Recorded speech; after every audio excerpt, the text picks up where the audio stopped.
Hey, and welcome to the Music News Power on the Music Industry City Broadcast Network. Today we are talking about Doja Cat's NFTs, the Great British Summer, a Weezer robot vacuum. Yes, you heard that right. Dave Matthews, Save Our Stages, and a whole lot more, including your daily Spotify update. It is the Weekend Review. And hey, Eli, great to see you. Hey, Peter, it's good to see you too. Happy Friday. It's Friday. Happy Friday. Yes, it is. And yeah, I had a thanks for covering at the top there. It was the first time that we are streaming through a new network. So at the Future Music Forum. So we have a whole bunch of people tuning in there. So I want to say hi to everybody over there. I know a lot of people actually in Spain are checking this out because it is based in Barcelona. So a lot of great things. And, it's like press the button and it didn't quite work, but then you fix it. So, but, we have a lot to discuss. But I'm going to let you kick off with this day in history. So take it away. All right, let's go ahead and get started. This day in history, we want to remember today from 1991 the death of founder member of the New York Dolls, Johnny Thunders, who died of a drug overdose. He renamed himself Johnny Thunders after a comic book of the same name. Carrie Thurman, a longtime bassist for The Temptations, died of natural causes on this day in 2017 at age 59 after performing at a show in Missouri. And yesterday, this is breaking news since our broadcast yesterday, Shock G, founding member and lead vocalist of the influential West Coast hip hop group Digital Underground, has died at the age of 57. According to TMZ, the rapper was found dead Thursday, April 22nd, in a hotel room in Tampa, Florida. A cause of death was not immediately clear, but there were no signs of trauma. In memory. Moving on, birthdays today. Born on this day, 1936, American singer-songwriter Roy Orbison. Also born this day, 1960, Steve Clark, guitarist with Def Leppard. And born this day, 1968, Stan Frazier from American rock band Sugar Ray. Happy birthday. This day in history, April 23rd, 1995, Peter Hodgson from Liverpool found a tape in his attic containing 16 of the Beatles' earliest recordings made in 1959. The tape included Hello Little Girl, a Lennon-McCartney composition that the Beatles never recorded, and Ray Charles' Hallelujah, I Love Her So. The sessions had been made on a reel-to-reel recorder that Hodgson's father had lent to Paul McCartney. Fascinating. On this day, 2008, Bon Jovi guitarist Richie Sambora was sentenced to 3 years probation after admitting to driving under the influence of alcohol. 48-year-old Sambora, who was not at the court hearing, would also have to attend first officer alcohol awareness classes afterwards. He was arrested in Laguna Beach after his car was seen weaving between traffic lanes. Great way to get pulled over. On this day, 2019, pop singer Ed Sheeran was forced to knock down an outdoor sauna and ditch a huge pub sign at his $1.5 million Suffolk mansion after he failed to get planning permission. He had named his home pub after his wife, Cherry Lancaster Seaborn, calling it the Lancaster Lock, but council officers were not happy. They demanded he take down the 16-foot sign after finding he had broken planning rules during a site visit. And that's it for this day in history. Over to you, Peter. Right on. Thank you. And again, I see some other people over there from the Future Music Forum. How you doing? Niall and Mr. D's Music, and glad you're tuning in. So if you have any questions, anybody over in the video, if you have any questions, join in, you can just throw something in the chat and we'll get to it. And same here for anybody that in the audience there on Clubhouse Land. If you want to come up, just raise your hand. So what we do is we read key sections from articles for first like maybe 15, 20 minutes. And if there's anybody up on stage, you want to just chime in about something really quick, go for it. And then we can table and or bring up other topics that we covered throughout the week or whatever's on your mind I think should be discussed, and we put that onto the back half hour. We kind of just let it ride. So if you enjoy this, also can check out the show notes that have all the links to all the articles that we covered throughout the week, and that is at musicindustrycity.com. You go to musicindustrycity.com, which you also can register for free about getting all our other programming notes. And then you click on the Clubhouse Information Center graphic, and that where you can find the show notes with all the links. So let's get to it then.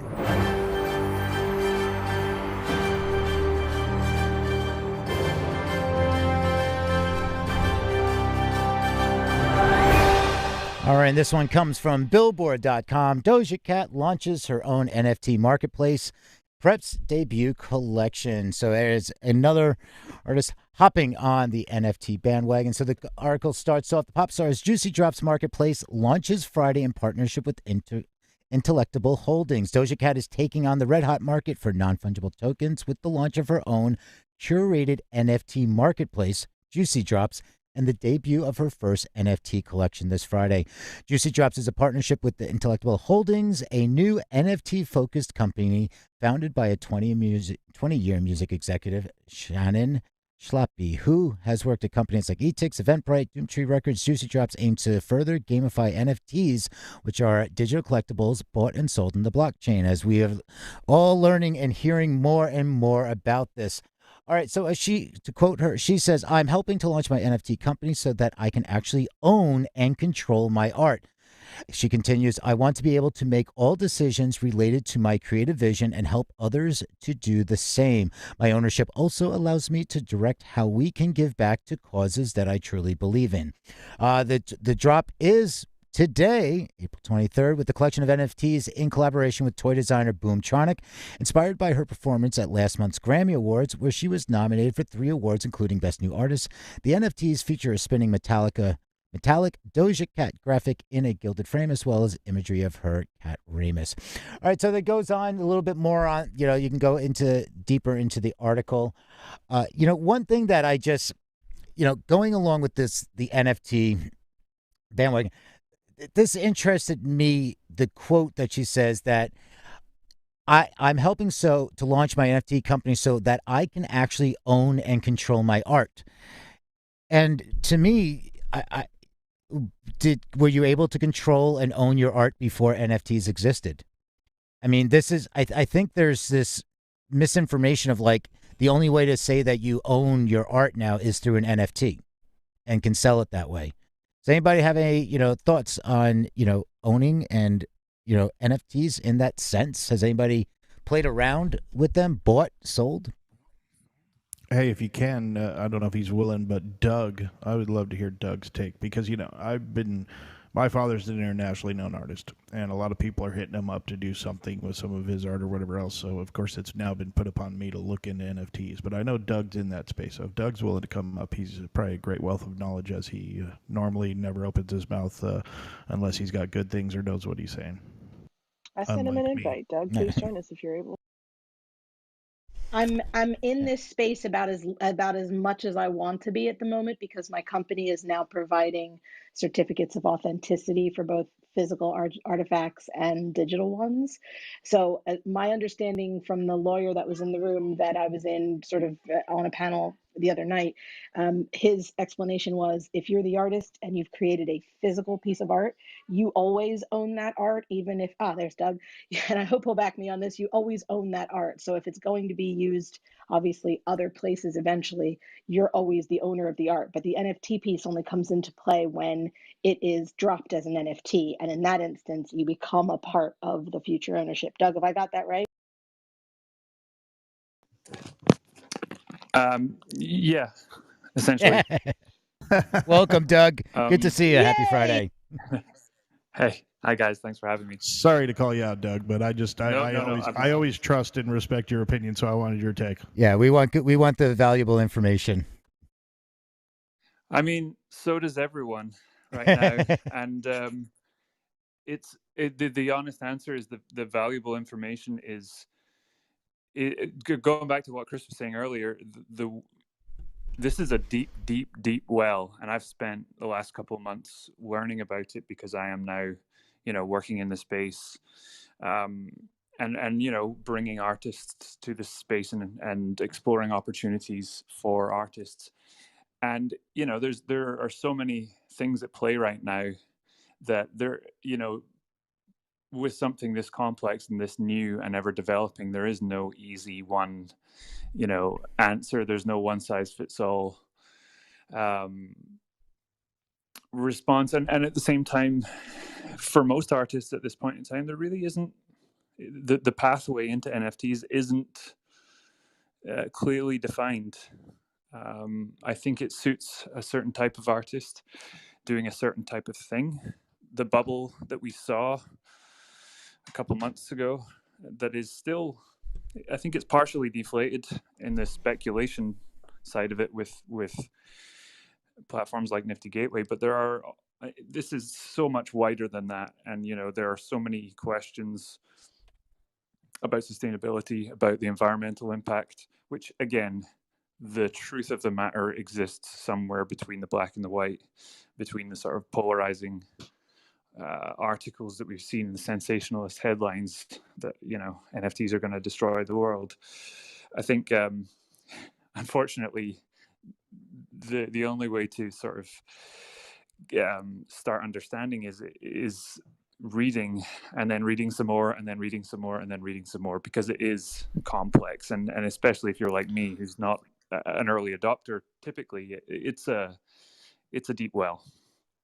Doug, can I ask a question? Is this something where if you don't have a pretty solid name and reputation as a brand, so to speak, that this isn't really going to be your thing? Because the people that are spending these outrageous numbers that we're seeing, on some of these NFT things are obviously these massive names attached, and everything else, and even the buyers. Is it something for the one percenters, for lack of better terminology? I think actually no. I think in a way, I think that we've certainly seen that aspect of it, but the whole fundamental idea behind NFTs is democratizing art. And, the whole idea behind blockchain is decentralization. So the idea, actually, to the core community, the core NFT community, the idea of the 1%ers being the ones that gain from this is actually quite repellent. But has it been the byproduct? I would say yes and no. I think there are some people who have. I think the people who have done well out of this are people who have a connection to the community. There have been really high-profile artists whose NFTs have fallen flat because they've just tried to cash grab. I think engaging with the culture, the community that has been there for years before everyone else woke up to it a couple of months ago. So, I think if you're somebody who's been heavily involved in that space, people like Deadmau5 and Blau, the EDM artists who understand the community and understand the visual aspect of it and have done cool things musically around that, they're going to be successful. But bands and artists coming in and throwing up some simple graphics and hoping to make millions of dollars, it's not going to work. It doesn't. That's going to repel the community. That's my read on it anyway. Yeah, there's a great article. I'd love to, Doug, if you. I'm sorry, Peter. Doug, I'd love to get with you offline just to see if it's worth my father looking into. If you don't mind, I'll DM you. Of course. Yeah, there was an article last week in Hypebot, and it was a guest post from CD Babies, the DIY musician blog, and it was just basically called 5 Reasons NFTs Don't Matter for Indie Musicians Yet. And this is the type of, we talk about those sexy headlines, 62 million, 2.6 million, all that. And the amount of work and the campaign that is put together to launch these is a lot of people that really are doing a lot of work. And like you said, it's that network, and there's fantastic. It's great. But, they talk about some things in here is like NFTs don't invent demand. So like you can use it, but it's like if you don't have an existing fan base that you can sell anything to in the first place, what it's going to make you, all of a sudden NFT is going to be the saving grace of what you can sell. And on the other end, I mean, we still have to see what this kind of secondary market is for reselling, because that's going to take time and I was in a conversation, and I asked a question yesterday of somebody that they launch in a marketplace and the whole campaign. And what I said was, what happens as a buyer if I bought on the OpenSea marketplace and OpenSea shuts down? And basically they said, well, you can still claim ownership, but it doesn't tie in the artwork because now the artwork is gone. So you can't reset your artwork to that piece. So it's in your wallet and it could just be blank, but it says you own it, but you actually kind of don't own anything in a sense. So these are things that from the consumer side, we have to see how this fleshes out over the next year when there is reselling on the secondary market. I mean, CryptoKitties has been great on the secondary market, and that's a totally different thing. They want, one of the pioneers that started this whole thing 4 years ago. But it's about consumers also are taking a risk by purchasing an NFT. Yeah, that's for sure. And I think, I've had a lot of artists, representatives come to me and say, I want to do NFTs. And that's great. My response is typically, well, what are you trying to achieve? What are you trying to do with NFTs? Because NFTs as a concept are they're an empty vessel.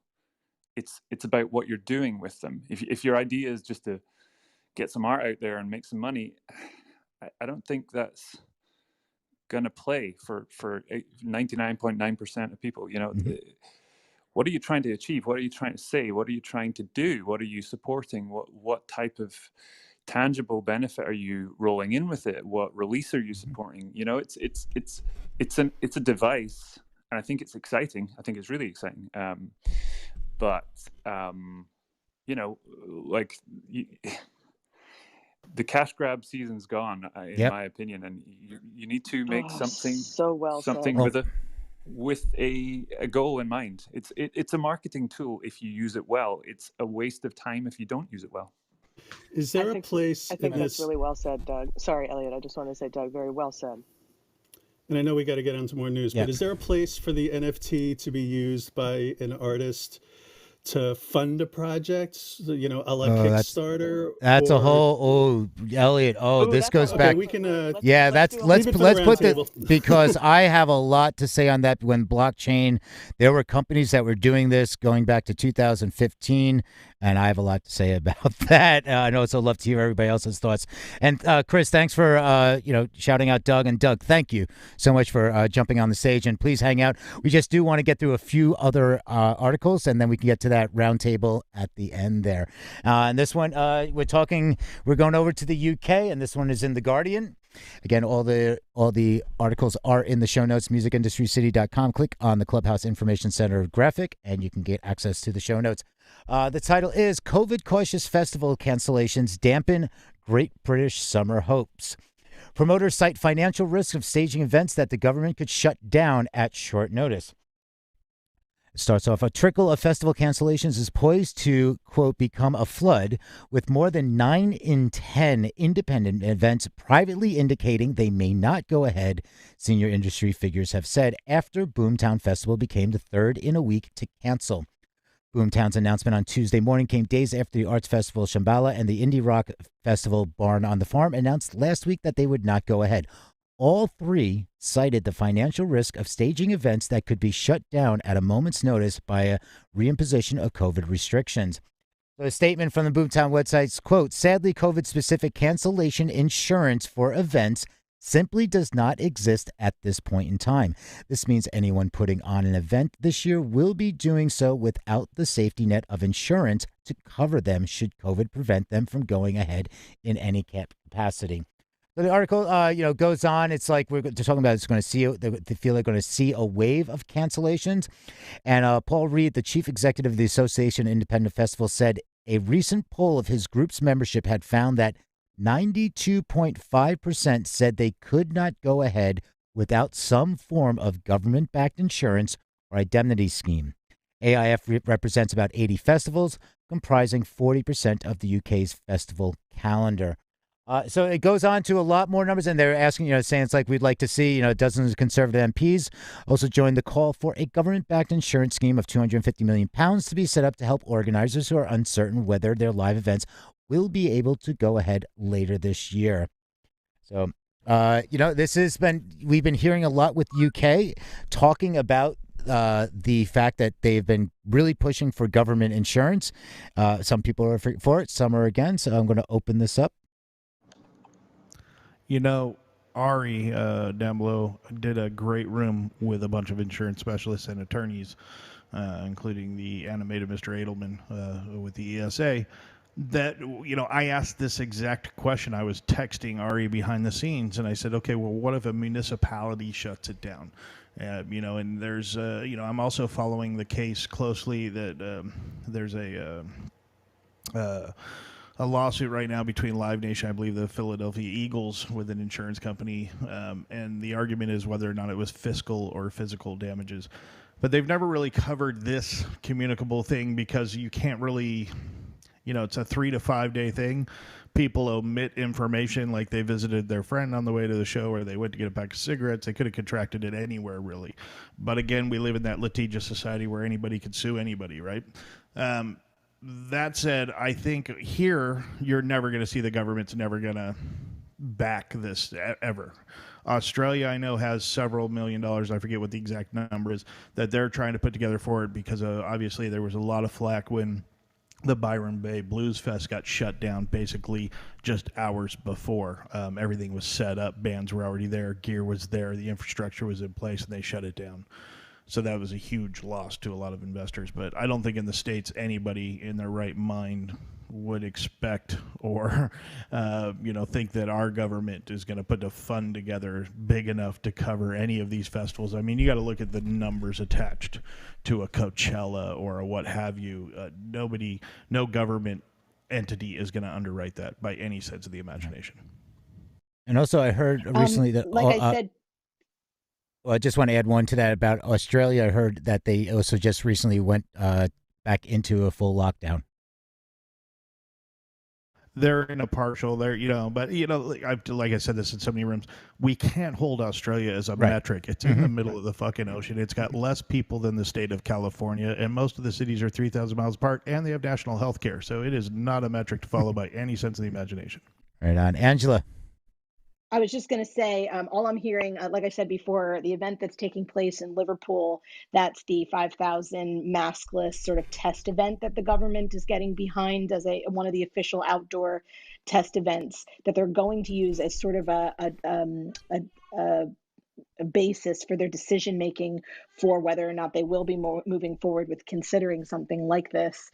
Doesn't take place until first weekend in May, so they're still waiting on the data. I mean, 2 weeks is the bare minimum amount of time that they'll wait since we even opened up over here, going out and having outdoor dining and pubs being open and things like that. If we start to see any upticks on that, and that's just tiny little venues and pubs and restaurants and retail shopping, then they're going to be hard pressed to make those decisions before they have any of that data come back as concrete. So I'm thinking it's going to be at least a month out or more before they make any moves as far as being willing to consider those things. And for most of these smaller festivals that have, smaller skeleton crews or that happen less frequently, the problem is that they need to know these things way out in advance so that they can, make their adjustments and get their compliance in order and all that. And it's just not feasible, which is why those numbers are so big for cancellations.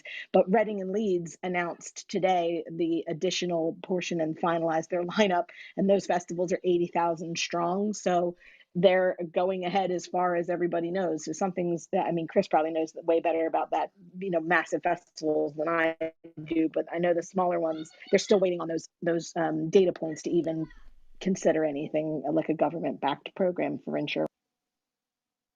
Thanks, Angela. Thanks for the update. And everybody who's listening in, that's Angela. She is our unofficial UK consultant, Angela, with Music News Power Hour and the UK News. Thanks for joining us, and thanks for the update. You always keep us in the know. I want to take a quick second. Let's check in. Speaking of traveling internationally, I know we have listeners from all over the world. Let's take a quick look at the weather in your neck of the woods. In your local weather right now outside, it is officially too late to order a pumpkin spice latte. Please adjust your drink order when you order coffee. Back over to you, Peter. Let's have some more headlines. Right on. All right. So this one is just a little fun. I mean, it's Friday, so we want to have a little fun. And this is one of my favorite bands. I love this concept. It's from Complete Music Update, and it's Weezer launched their own robot vacuum cleaner. Yes, it starts off merch. That's a thing. If you're probably thinking by now, every weird piece of band merch that has been done, but that's because you lack imagination. What about a vacuum cleaner, an artist brand vacuum cleaner? So it's called the Roomba, which it starts with a W, a silent W, which is made by iRobot, which you might have seen. They make of normal, boring, non-music related Roomba robot vacuum cleaners is designed to look like a CD, although given its size, it looks more like a laser disc.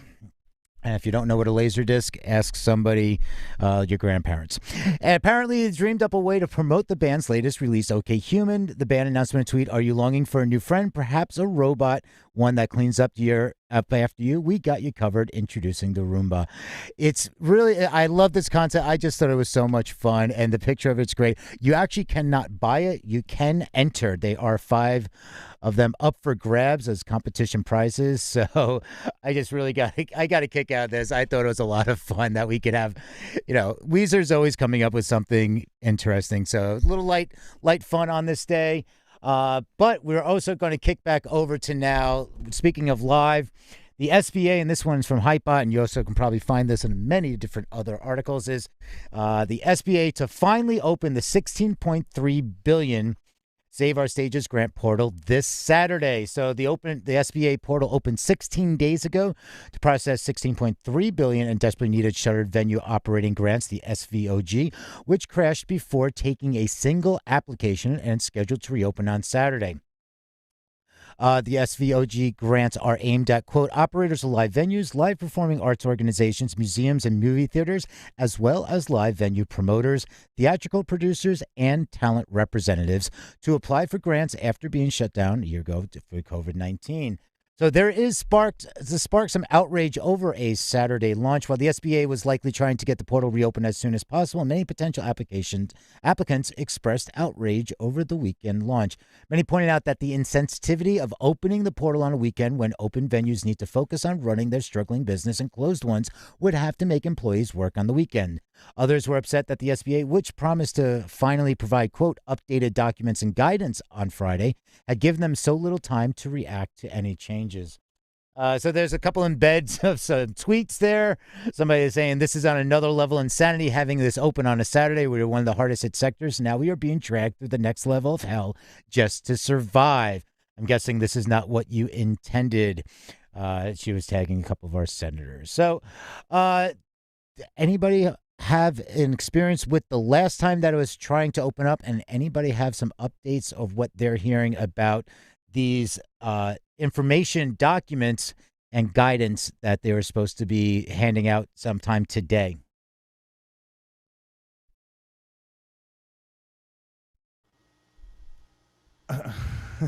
Where do you start with this program?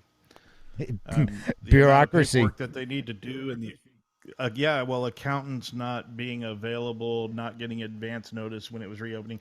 I mean, I would imagine that most people that tried to apply before had their documents kind of in place, ready to go when it crashed. I hope that's the case.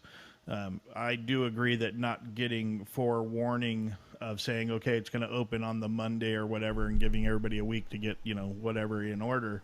But at the same token, I know a lot of people want to bash every governmental, regardless which side of the narrative you're on, but I can't imagine that any of this is easy to implement, put in place, and make sure everything runs flawless. I think that's kind of, we're in an insane situation, so I hope it works out because I know a lot of people need it. Christina, can you add anything in maybe about what's going on in New York City specifically? About anything with venue updates along. It's completely separate than what's going on with the SBA in that sense. But can you provide any updates of what you're hearing?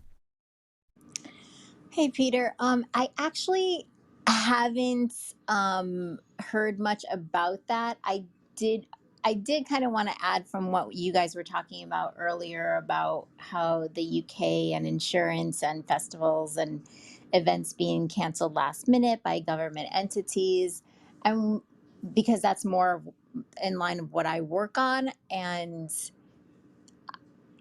we always, when we are talking to producers right now, and even prior to COVID, because of weather stuff, we always make sure that producers and festival holders, they always have insurance, as well as have a plan in place in case of cancellations. And we try to make sure that they have their drop dead date of when they feel comfortable. And we don't issue permits till it's much closer to the date. So it's always such a fine line, and it's very hard when people just want to try to go ahead and plan and make the announcements. But we always say you're doing so at your own risk. So it is a very difficult situation. But sorry, I don't have any information, but I'll see if I can find out anything in the meantime about the venue stuff. I know that as of this morning, the revised documentation application form had still not been released, which is, closer to 24 hours from when the program is supposed to open.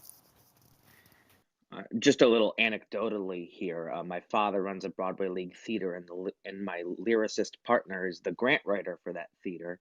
And so the mobilization that happened when they first opened this was, 30 people at work, and the fact that it crashed and they have this moved date, I just have seen the personal toll. So just a little anecdotally from looking on the side, it's been kind of remarkable, and we're all kind of crossing our fingers.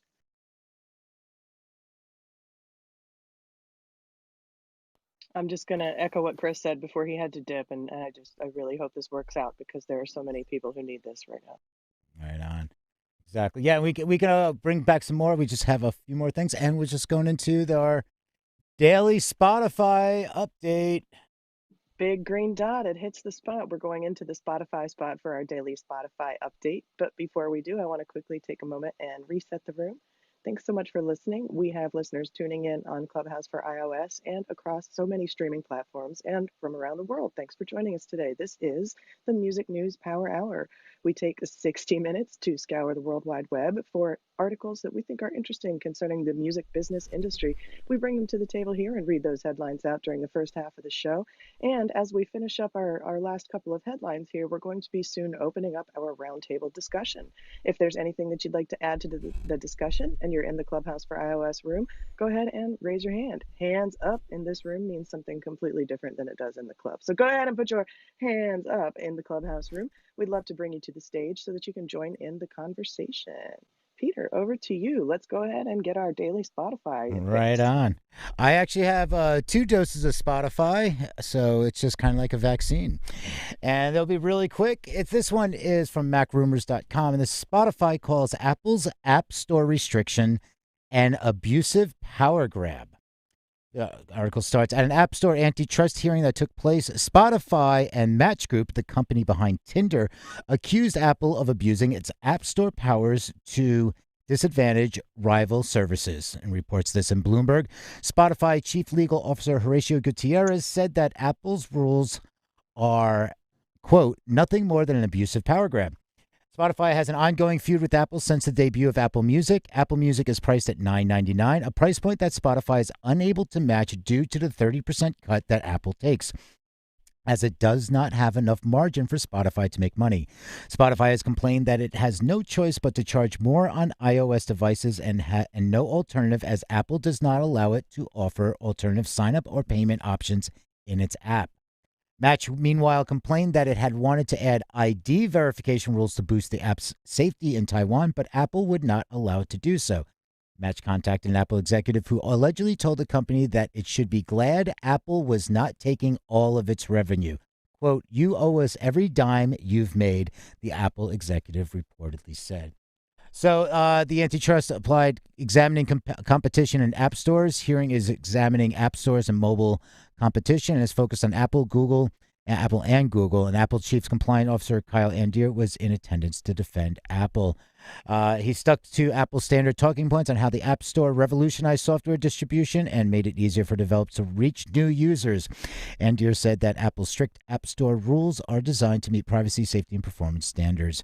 And also, the Apple's App Store rules are also facing a U.S. Department of Justice antitrust investigation, and Apple is currently gearing up for a showdown over its App Store policies with Epic Games. So this is a battle that's been going on, and, controlling the App Store and controlling the distribution. This is always something. And the final quick one here, and this is from Music Alley.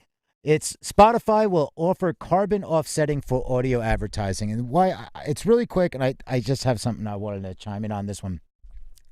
The climate emergency is on every industry's agenda, music streaming included. The environmental impact of streaming continues to be debated, but Spotify is launching a new initiative that aims to get brands working with it to reduce the impact. It's called Sustainable Sonics and is launching in the US, UK, and Canada. It will involve using carbon offsets to, quote, zero out the environmental impact of a brand's audio advertising on Spotify. starting with the telco O2 in the UK. Spotify's partner in this is Forest Carbon, an organization behind reforestation projects. The O2 deal will see more than 1,500 trees planted, which Spotify says will offset around 320 tons of carbon initially. Yes, this is a limited initiative focusing only on ad campaigns, but seeing streaming services explore partnerships with carbon offsetting organizations is a welcome trend that could yield further initiatives in the future. This is fantastic. This is great publicity, PR. 1,500 trees is my question, because if we go back and take a look at a 20-year-old YouTuber named Mr. Beast, who got together with Mark Rober, and they raised $22 million in 1 year, raised $22 million to plant 20 million trees. A YouTuber and another YouTuber raised over $20 million to plant 20 million trees. So far, as of April 2021, the project has raised over $22.8 million and has planted 7.1 million trees. But is this a good look for Spotify? Hey, we want to say we're doing something good to offset our emissions by planting 1,500 trees. Anybody? Thoughts on that? That almost feels like when you've had just a terrible stay at a hotel and everything has gone wrong, and you go down to the front desk and you say, oh, the plumbing leaked and it was loud, and there's a spring poking out of the bed, and there's a strange stain on the chair, and some of the carpet was missing and the wallpaper fell off. I'd like to get my room refunded. And they go, oh, sorry, we can't do that. Would you like a free bottle of water? we can offer you, we can upgrade your buffet, your breakfast buffet. Exactly. We can offer you a free airport shuttle. Right on. All right, and that is it for the news reads. If there's any other, if anything you want to bring to the table, if there's anything that stuck out that you want to chime in about, if we missed something, I mean, we covered a lot over the week, and if there's something that you would want to bring to the table, feel free to chime in. Join by, you can raise your hand in the audience. If we didn't see you come in, we're probably just reading, so we might miss the invite button. So feel free to raise your hand. And anybody up on stage, let's start with people on stage. Is there anything that stuck out to you today that you would like to comment on? And we got about 20 minutes to go. I just want to say that when it comes to having a Roomba robot vacuum cleaning my house, I love moving forward with the idea of one that looks like a giant laser disc or a giant CD. But I'm going to hold out, and I'm going to get the Roomba with the vinyl on top. I want the Roomba with vinyl on the top. I would love a Roomba with the vinyl that actually plays, and it's like through a Bluetooth, so you can attach it to Bluetooth speakers, and as it goes around like your entire house, it can go to different Bluetooth speakers in each room. Oh, that's crazy. That would give my dog double the reason to chase it, though. That's the only thing. Right on. So, does anybody have a Roomba? I really want to get one, but I keep hearing that they can scratch the wood floors. I definitely have a cheaper one, and it's not a Roomba, but I feel like you don't have to spend a whole lot of money on these things. If you have cats, it's a great thing to have because their relationship to it evolves over time. I love it. We've turned it into a Roomba room. I want to say thank you, Weezer. Yeah, thank you. Why I love Weezer. Roomba with the W. Roomba room sounds like an exercise. Do you still pronounce it Roomba, or is it like Roomba, or do you pronounce it differently? No, it's Roomba. It's just with the W, and they specifically state that the W is silent. Okay. So, hey, so I wanted to throw this back. Does anybody want to talk about some of the Dave Matthews Band? Also, we have that article queued up. Dave Matthews Band, they announced their tour dates. That was some were rescheduled, and they're looking at July. I think there's some actually in May, I believe. I can't remember, but these are things that we've been talking about, like maybe going too early. The insurance, everything that is involved in this. Anybody have some thoughts on, in that sector? I have another question if nobody's going to answer that. Is it a question related to the news, or something in the news? Just kind of since you played like Rebecca Black ending the last room, it made me think, do you think Clubhouse will ever have like a monetization feature for music? Will that ever be a thing where they're scanning the rooms for what's being played and pay out royalties? Well, I think that, that's a possibility anytime that you're on any sort of a social platform. And so I think that's something that Clubhouse, if they're not monitoring that and looking into it already, I'm sure they're going to be doing it soon. And artists are rejoicing over that, certainly. But that's a great question. But I wanted to ask if anybody else has any comments. We've covered a lot of news articles this week. Lots of news articles have come up in the headlines, and this is actually the week in review. And so if there's anything that we've spoken about all week long, any of the headlines that we've brought up, feel free to raise your hand and bring those to the stage, and we can open those up for discussion now. There are some times during the week when we don't have enough time for all the discussions we want to have.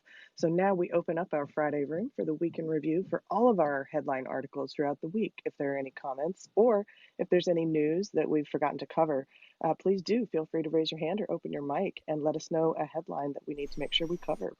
And that goes for same anybody You out guys, in the video land in the audience there that is watching on the live stream.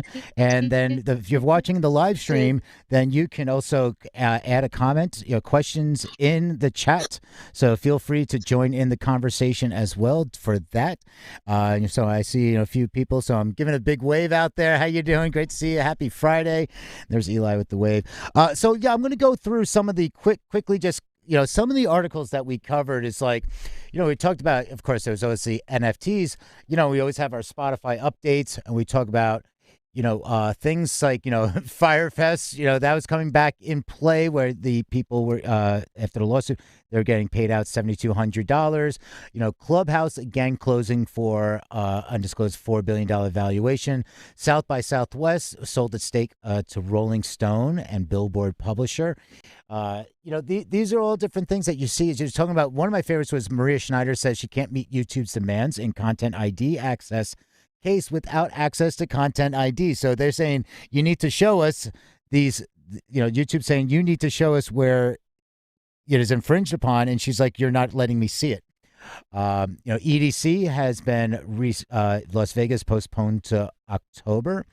And, there's a lot that happened, especially, we're always talking about live. So I think, with the final 15 minutes, if we want to just kind of run the room there, I think we maybe say along the lines of final thoughts on the week that was, and maybe something you're looking forward to the week ahead.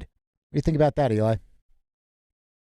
I like that idea, but quickly, I saw that Jim had his microphone open there, and I think we were talking over each other. So, Jim, I wanted to ask quickly if you had a comment before we start with our personal weeks in review. Yeah, hi, and thank you. We had I joined the room. You guys were talking about the SVOG loan, and I was on the phone with Senator Schumer's office when you first started the room, so that's why I didn't join immediately.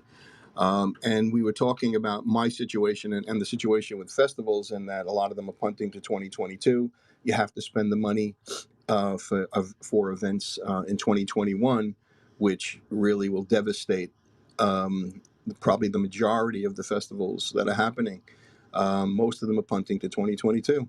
And I spoke to them about this little problem, and that the fix is easy. I mean, they could have just changed the wording to funds may be used for 2022 only if the event was scheduled for 2021, but had to be postponed due to COVID.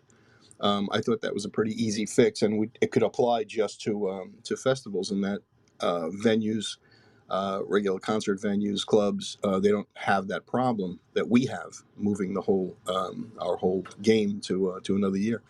And he said that it's probably impossible to get that inserted because the other side of the aisle made them promise to not change any of the terms that they agreed on.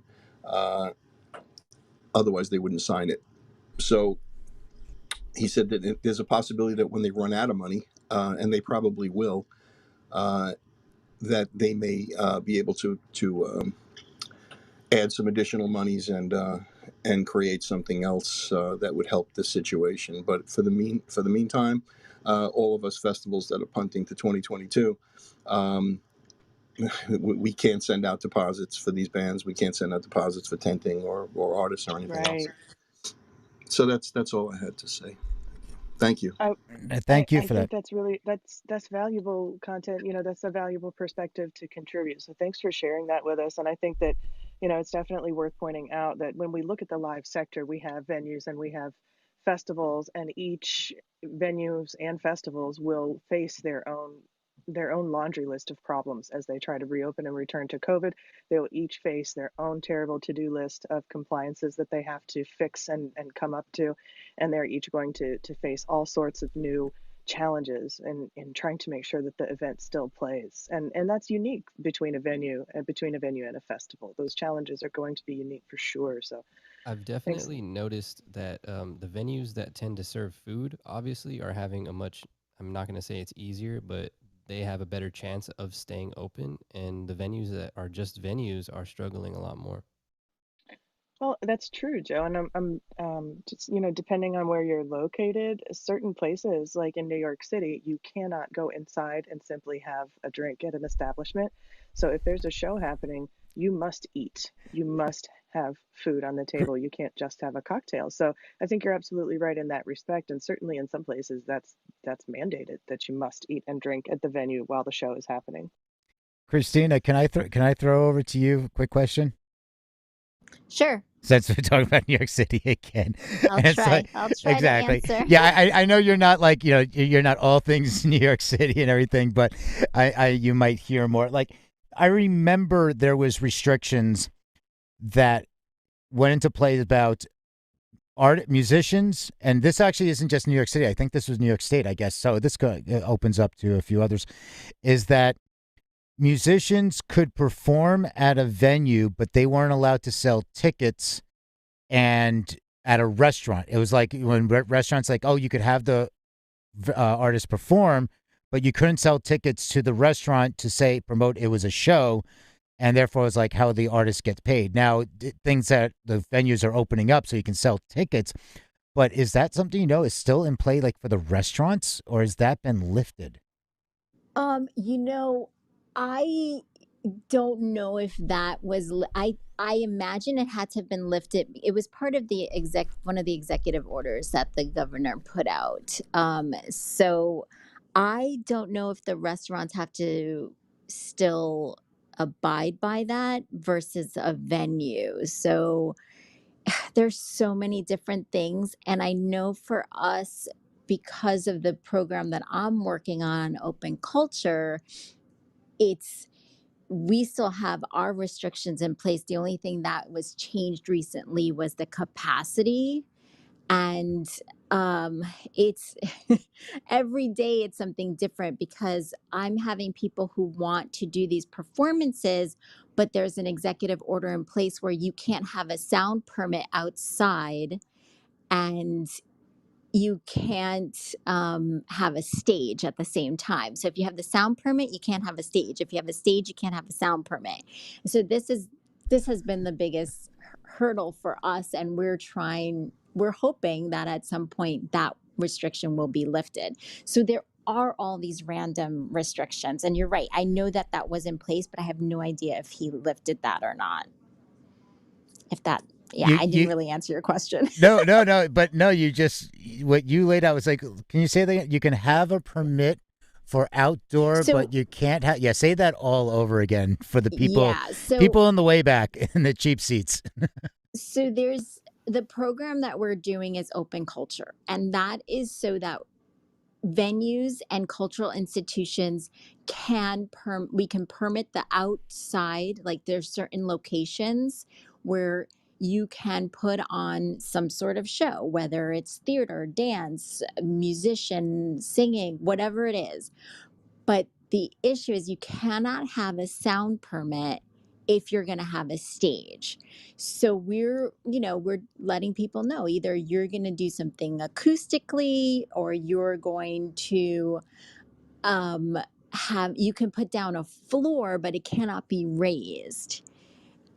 It's really insane. Yeah, Pete, you can have a sound system or a stage, but not both. Not both. Yeah, exactly. But I'm crossing my fingers at some point we're going to get that lifted.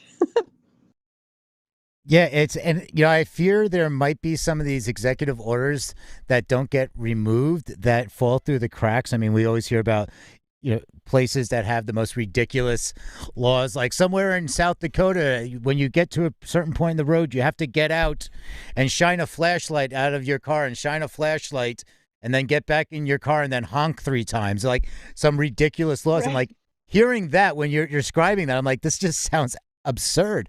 But the fact that Right. we're still having the conversation, did they allow, if venues are open and they are allowed to charge admission and they are allowed to charge tickets and the artists can get paid off of ticket sales and things like that, why can't a restaurant? Like that should be Well, just a simple fix in my mind. yeah, I think it's because of the protocols in place at venues versus at restaurants.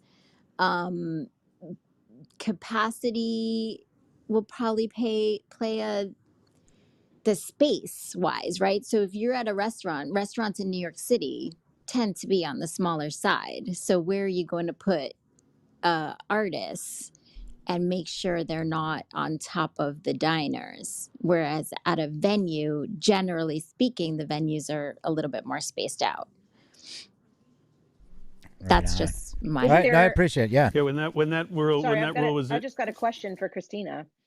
Hasn't the Chappelle model where they were doing in Ohio the events where Dave Chappelle's company was producing these events and they were socially distanced and partially outdoor and all this? I've heard that there were a lot of people that were trying to copy that model, maybe not in metropolitan cities like Manhattan, but in areas that were a little further afield from the city. Has that not been something that's been transferable or something that's discussed, or is it down to just being indoor versus outdoor? um yeah, I don't know if I know which model you're speaking of. I think because we have so many programs, so New York State did the New York Pops Up, and then the city did the Open Culture. And then now anyone can permit a city street. We still have it available for people to apply.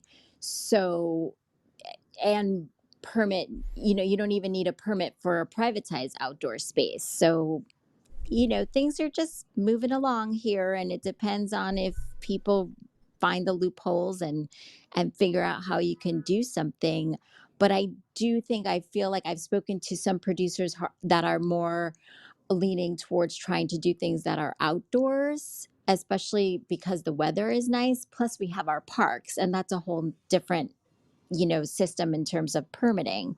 So yeah, I mean, there's so many options here. It's just a matter of people want to take that risk and start doing it. But I think our numbers today are so good. I'm pretty excited about that. And I think that with the numbers really going down, that people are going to be more apt to start doing things outdoors, especially. Right on. Yeah, and Christina, yeah, thank you so. I mean, it's like, please come back. I know we threw a lot on you today.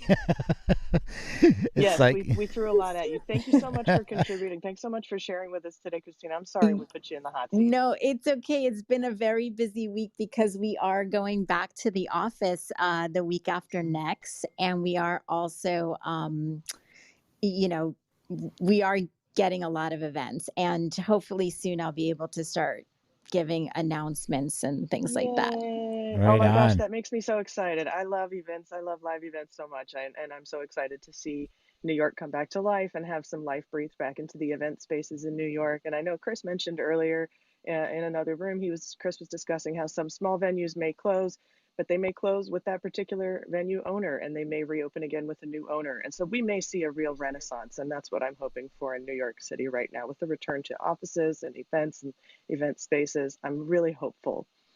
We're coming in here to the last few minutes of the Music News Power Hour for this Friday. This is our week in review.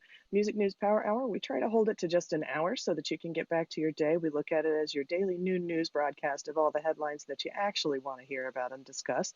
So as we move into the final few moments of today's Friday Music News Power Hour, any final thoughts from anyone on the stage? And I will put 2 minutes of overtime on the clock. As Eli mentioned during the opening, we lost G-Shock, and I got to tell you, as an East Coast kid, I was very, very, very close to hip hop growing up. And if you're not already familiar with G-Shock's contribution to the genre and to both East Coast and West Coast artists, he produced everybody from Prince to Dr. Dre. I mean, you name it, he's all over the place. And it's a really sad, untimely passing.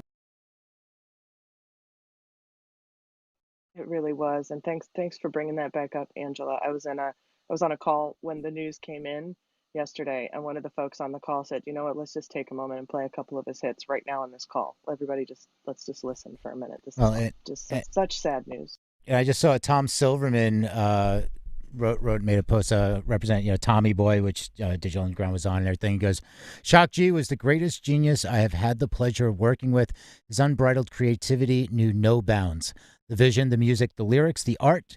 He would not be limited by music institutions. His work as a producer creating some of Tupac's best music stands on its own. Greg Jacobs. But first, let me introduce myself. My name is Humpty. Shock G. The world is poorer without you. Love always, Tom Silverman.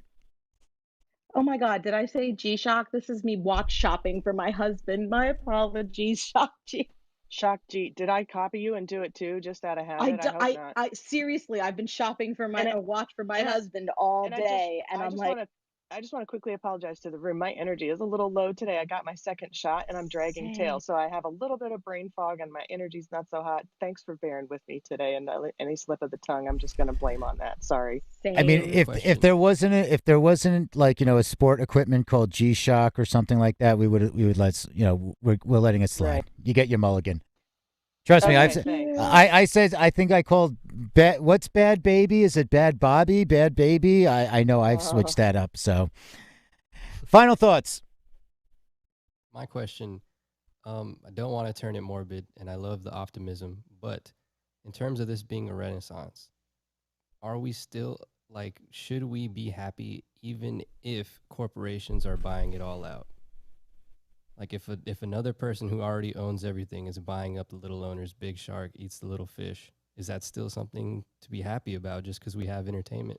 Real question. The alternative is that all the small venues simply just go away. Yeah, and final Maybe thought on that they'll get bored of their toys eventually and sell them back. Well, here's the thing. I mean, that's just presuming corporations are bad. Are all corporations bad?